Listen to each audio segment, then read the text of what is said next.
नमस्कार। आपका बहुत बहुत स्वागत करते हैं। भारत लाइव देख रहे हैं आप। और जो खबरें आ रही हैं उन खबरों में एक बात तो अब समझ में आने लगी है कि खेल बड़ा होगा। खेल होना तय नजर आ रहा है। लगातार हम इस बात को लेकर के आपको गेम क्या होने वाला है, खेल क्या होने वाला है, ये बातें बता रहे हैं। और ये पूरी तरह से बेस्ड है जो राजनीतिक गलियारे में हलचल हो रही है उसी के अनुसार। आपने देखा होगा कि 3 बैठकें इंडिया गठबंधन की हो गई, जिसकी चर्चा खूब हुई और इसके लिए खूब प्रचार प्रसार भी हुआ। बैठक होने वाली है, बैठक होने वाली है, इतने दल जुटेंगे, उतने जल्द जुटेंगे। लेकिन वहीं दूसरी तरफ आप देखिए कि एनडीए गठबंधन जो भारतीय जनता पार्टी लीड कर रही है, उसमें बैठकों का दौर लगातार जारी है। अब तक अनगिनत बैठकें हो चुकी, लेकिन इसका प्रचार प्रसार नहीं हुआ। इसका सीधा मतलब है कि यदि आप युद्ध लड़ने जाते हैं तो आपके पास 2 स्ट्रेटजी होती है। जैसे क्रिकेट के मैच में आप देखते होंगे कि जो अपोनेंट टीम है वो मनोबल गिराने के लिए अपने सामने वाली टीम का बहुत सारा स्वांग करती है, यहां तक कि उसे भड़काने का भी कोशिश करती है और अंततः वो मैच पर हावी होना चाहती है। लेकिन दूसरी तरफ आप देखे होंगे कि जिसे मैच जीतने का ध्येय हो वो चुपचाप अपनी रणनीतियों पर काम करता है और अपनी कमियों को ठीक करता है।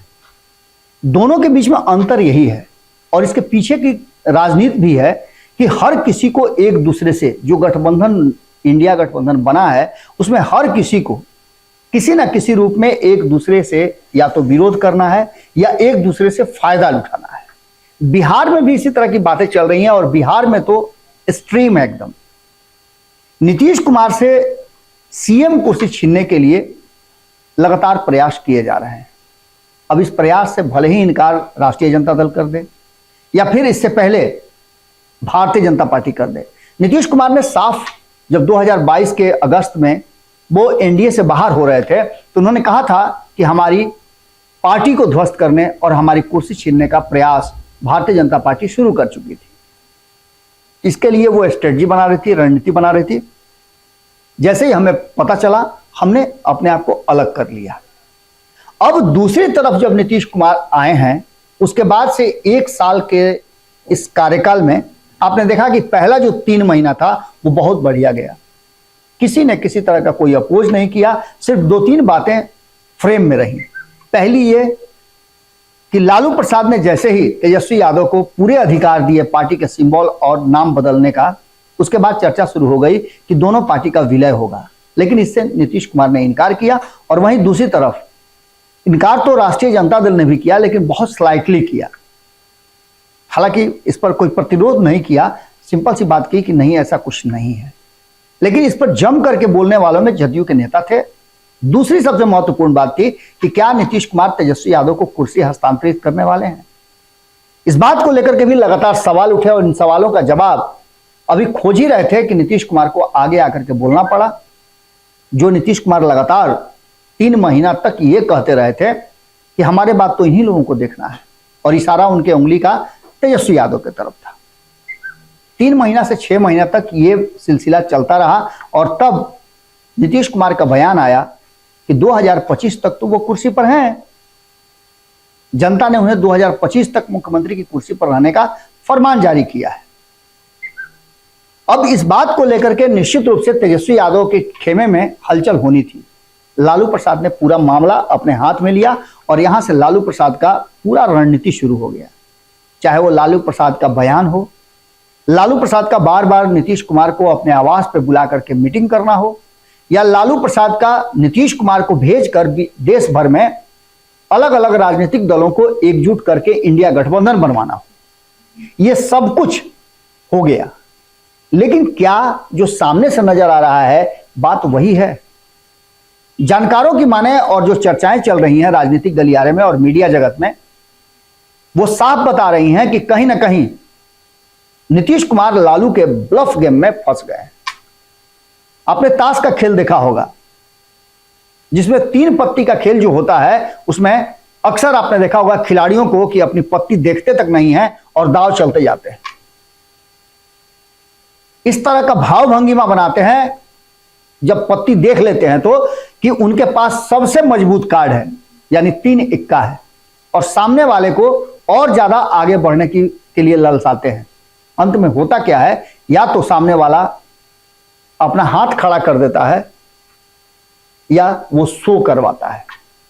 नीतीश कुमार बार बार ये कोशिश कर रहे हैं कि शो किया जाए। वो बार बार कह रहे हैं कि सीट शेयरिंग का फॉर्मूला तय कर लीजिए ना, लेकिन ये हो नहीं रहा है। अगर ये होता है तो मामला थोड़ा सा और पता चल जाएगा सामने वाले को इनके पास पत्ती कौन कौन सी है।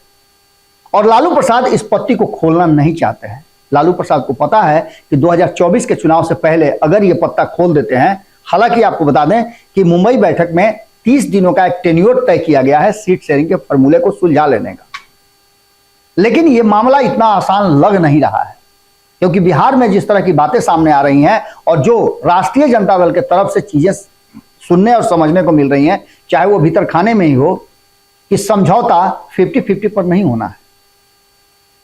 नीतीश कुमार ने जिस तरह से मुख्यमंत्री की कुर्सी को हाथ में आने के बाद तेजस्वी यादव और उनकी टीम पर हमला शुरू किया है, भले ही वो घोषित रूप से नहीं हो, घोषित रूप से हो, ये बातें सब कुछ लालू प्रसाद समझ रहे हैं। पटना की बैठक में नीतीश कुमार और लालू प्रसाद बहुत ही नजदीक थे। बेंगलोर की बैठक में नजदीकी वही लेकर के गई और वहां से दोनों जब पटना लौटे तो एक ही वाहन से, एक ही विमान से, लेकिन जानकार बताते हैं कि दोनों के बीच में कोई बातचीत नहीं हुई। जिस तरह से बोलते हुए गए थे, चुप होकर के आए और मामला यहां से ऐसा लग रहा था कि सब कुछ बिगड़ जाएगा। लेकिन जानते थे लालू प्रसाद कि अभी उनके लिए सत्ता में रहना 2024 के चुनाव तक कितना जरूरी है। नीतीश कुमार की हर बात मानने के लिए मजबूर थे। अब जो सामने नजर आ रहा है कि कहीं ना कहीं जो बातें उपेंद्र कुशवाहा ने कही, जो बातें नीतीश कुमार के कभी बहुत करीबी रहे जीतन राम मांझी कह रहे हैं, इन सबका कहना एक ही बात है कि नीतीश कुमार लालू प्रसाद के ब्लफ गेम में बुरी तरह से फंस गए हैं। अब उनके लिए दो ही विकल्प है, या तो वो राजनीति से संन्यास ले लें या फिर लालू प्रसाद के हाथ में सत्ता दे करके, मुख्यमंत्री की कुर्सी दे करके और उनके पीछे पीछे चलें। जीतन राम मांझी ने तो यहां तक कहा है कि लालू प्रसाद के पीए बन गए हैं। हमने बेंगलोर की बात आपको बताई थी कि बेंगलोर से लौटे तो बातचीत नहीं हुई, तो वहीं लालू प्रसाद ने नीतीश कुमार को पटना में छोड़ करके पहले मुंबई पहुंचना ज्यादा बेहतर समझा और एक दिन पहले ही वो पहुंच गए। नीतीश कुमार गए तो उनके स्वागत की तैयारी इस बार दूसरे तरह से थी और वो स्वागत उस गठबंधन के लोग नहीं कर रहे थे, बल्कि नीतीश कुमार की पार्टी के जो कार्यकर्ता हैं, जो पदाधिकारी हैं, उन्होंने पोस्टर लगाया था कि देश मांगे नीतीश। इस बात को लेकर के कहीं ना कहीं जब इंडिया गठबंधन के बीच इस पोस्टर की चर्चा हुई तो बेंगलोर के पोस्टर की भी चर्चा हुई और अब जो स्थितियां सामने नजर आ रही है कि लालू प्रसाद ने कहीं ना कहीं नीतीश बाबू के साथ गेम खेल दिया है, ब्लफ गेम खेल दिया है और कहीं ना कहीं असली चाल अभी और आनी बाकी है। अभी तो ये शुरुआत है, अभी और बहुत कुछ होना है। क्या क्या होना है उस पर हमारी नजर बनी हुई है। जैसे ही जानकारी मिलती है हम आपसे फिर जुड़ते हैं। बहुत बहुत धन्यवाद, नमस्कार। अगर ये वीडियो पसंद आई और वह बिहार के राजनीति और बिहारियत से सरोकार रखेनी तो सब्सक्राइब बटन दबा के चैनल के सब्सक्राइब कर ली। ओजे एगो घंटी बा, ओकरा बटन दबा देला से कुल सटीक और मारक खबर रुआ मुफ्त में मिल जाई। अगर रुआ पत्रकारिता के हमनी के नया प्रयोग में सहयोग कर चाहतानी तो ज्वाइन बटन दबा दी। पेटीएम नंबर नोट कर ली 9386816700। धन्यवाद।